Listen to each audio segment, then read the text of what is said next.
Vitalik Buterin, the 1st of January, he was coming out firing in 2022, completely unprompted from nowhere. Basically, this is Vitalik, who's the co-founder of Ethereum.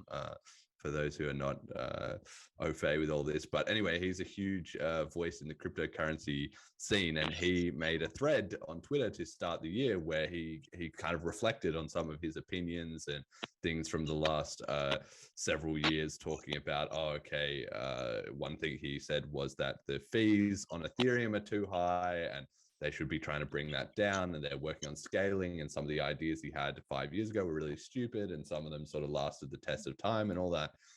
But the most relevant points to this podcast is he made some comments about Bitcoin Cash. So in 2017, he's quoted himself where he said, "One, I consider BCH a legitimate contender for the Bitcoin name. I consider Bitcoin's failure to raise block sizes to keep fees reasonable to be a large, non-consensual change to the original plan, in quotation marks, morally tantamount to a hard fork.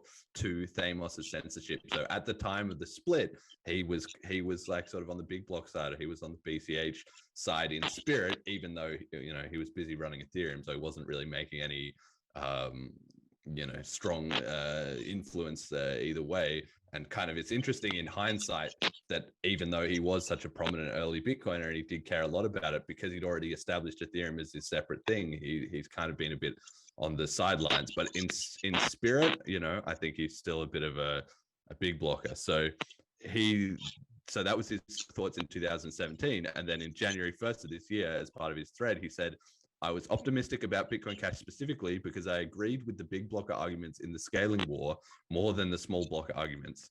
Today, I would call BCH mostly a failure.